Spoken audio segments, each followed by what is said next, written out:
Welcome back to our channel, ladies and gentlemen. Please be part of our channel by hitting that subscribe button, click the notification bell, like and share our videos. Again, thank you very much if you are part of us. Ladies and gentlemen, it is very funny how the Kenya Kwanza team has formed a choreographed statement and plans to defend themselves. Anytime they have been caught with their hands stealing something inside the jar, they will always come up with scapegoat statements.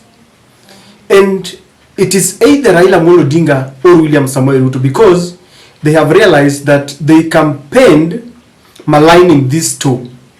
And you see, when you build a house with lies, you have to lie to maintain it. In a relationship, you know that when you get someone by lies, you will have to lie your entire life to maintain that relationship. The day you will stop lying, you will be in for it. I have seen the Kenya Kwanza team drag in Uhuru's name. We inherited a dilapidated economy. It was Raila who was advising Uhuru Kenyatta, or William Ruto had been pushed to the periphery and he was not part of the Ruto government in the second term. He was not part of the loans that were being taken. Yet when you go to the archives, the videos and clips say otherwise. He was fully part of it. Now, in the recent case where William Ruto has been threatening the judges, when they realized that people came out in defense of the Judicial Service Commission, of the judges, it is very funny how they have decided that Raila is the yardstick and Raila is the scapegoat. You will hear them saying, ata Raila alikuwa anafanya hivi, ata Raila alikuwa anafanya hivi. You know, to them, even if something is filthy or illegal, as long as Raila was doing it, that is it. It becomes a defense. You know, sometimes politicians can say something or do something depending on the prevailing circumstances. There is this video that they went and retrieved from the archives where Raila was saying something that they want to use as a defense. Kindly look at it, because it's a viral video that I know some of us have seen, but look at it. Kanaje mahakama inasema hiyo si hoja, haya si hoja. Shame on the judiciary of this country.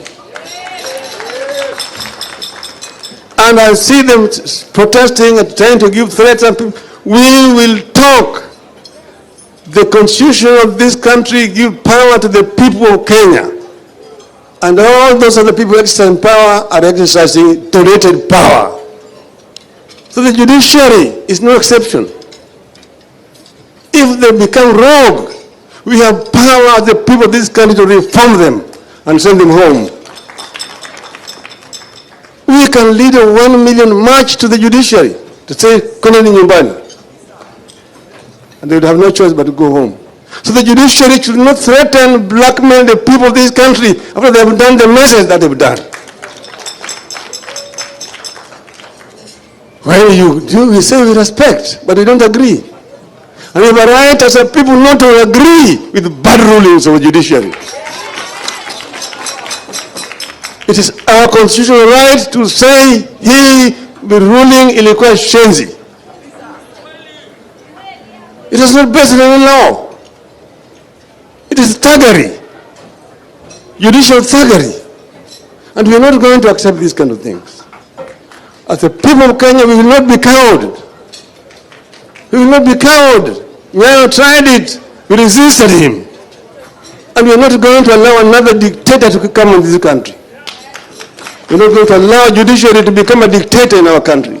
If you listen very carefully to Raila Odinga, and of course some of the Kenya Kwanza leaders want to equate this to what William Ruto was doing, and they want to have this as a defense. This is a video that has been trending, it has gone viral.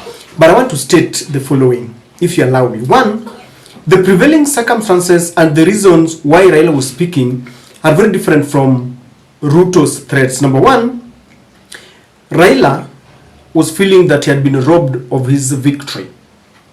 And then he felt that this was a ruling against the people of Kenya. Now, when Raila talks about being rogue or the rogue ruling, it is because after the ruling, the presidential ruling in 2022, the judges wanted to gag Kenyans that they should not speak about it. The ruling is done. And I remember Madam Martha Koome kept on tweeting, telling us that when you see people talking about you, they can't manage you. Things like that. Very, a very unbecoming conduct, not worthy of a judge of her caliber. And so Raila felt that you cannot try to gag people to talk about a ruling when they are disappointed. That was a ruling against the people of Kenya. But if you compare it to the ruling on the housing levy, it is contrary. On the housing levy, people maintained that during the public participation, they had said that they were not ready for the housing levy. You all know that when all experts were called, they said this housing levy could wait because it was falling at a time when the economy was very bad. So they said we can wait, it is a good idea, but you can wait. But Parliament was muzzled and they were threatened and they passed this bill into an act. So when it went to the courts by Okiya Mutata, the people wanted this to be stopped. So when the court stopped it, it was a ruling for the people, not against the people. So there's a thin line, in fact not a thin line, there's a big difference between that. One ruling was for the people, that is, people were opposed to the housing levy. So when the judgment was done that it was illegal and very discriminatory, it was for the people. But in the ruling of the presidential ruling, it was against the people. To date, people are still saying that we opened that server. From all indications, that server cannot be opened because some truth, some bitter truth, some painful truth is contained in that server. Number two, Raila did not threaten the judges. William Ruto is threatening the judges.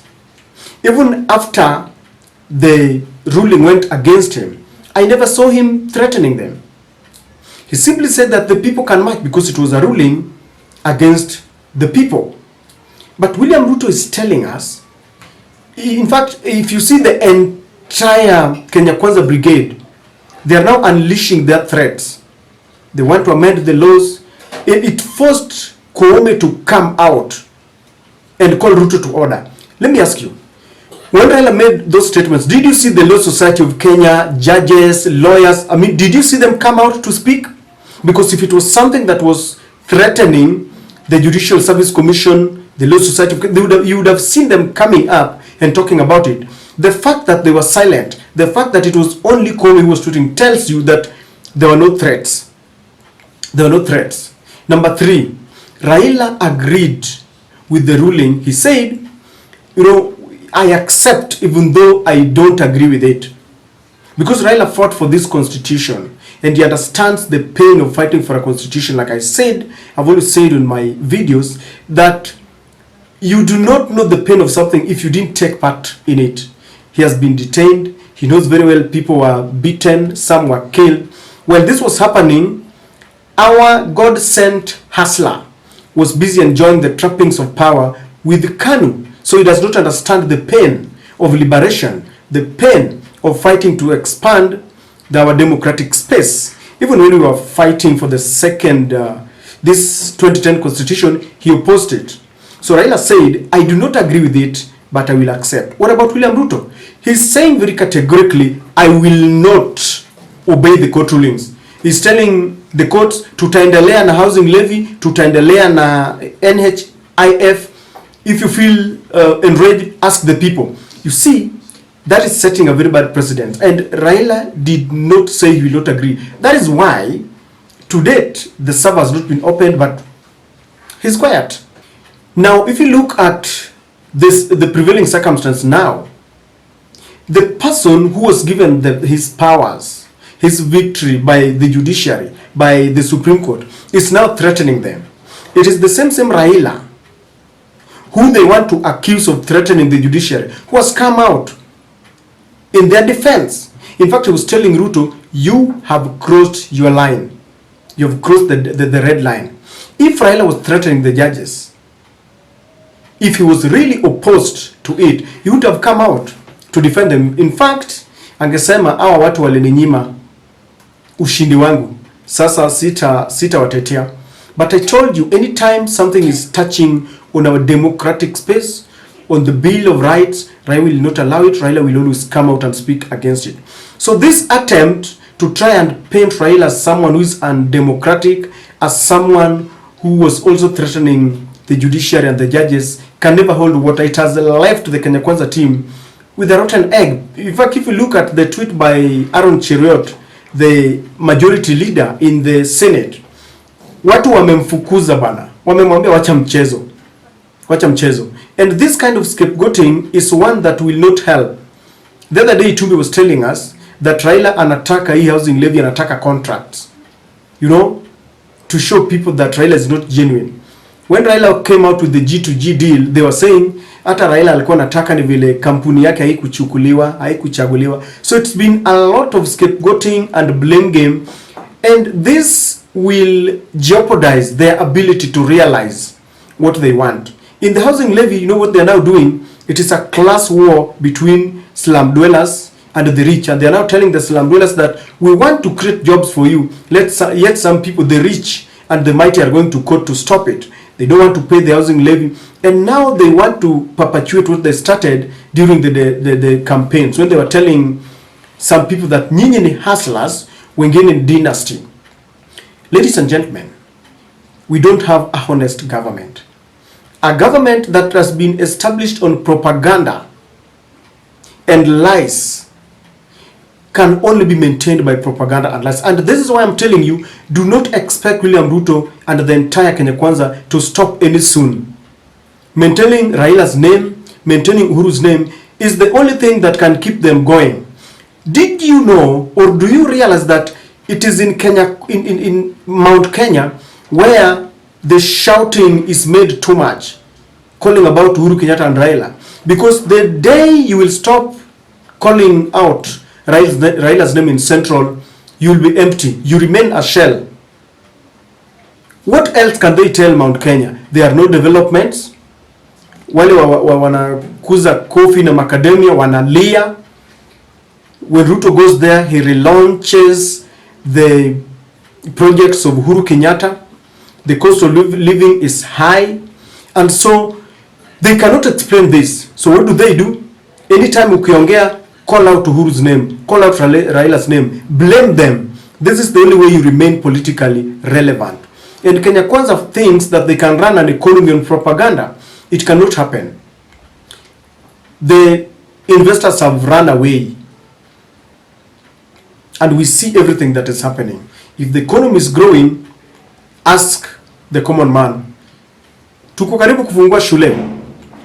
Are you able to, can you walk into the Basas office na ulipe pesa yote the whole term ama whole year na uniform na vitabu? People are crying out. And so the Kenya Kwanza team cannot tell us that the economy is growing.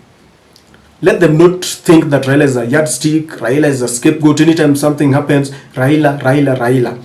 People have gotten used to it, and we know they are lying. Let me end by the words of William Ruto. Kuna upungufu wa wajinga hii Kenya. We have a shortage of fools in our Kenya. You can lie to some people sometimes, but you cannot lie to all the people all the times. I don't know what you think, but that is my take.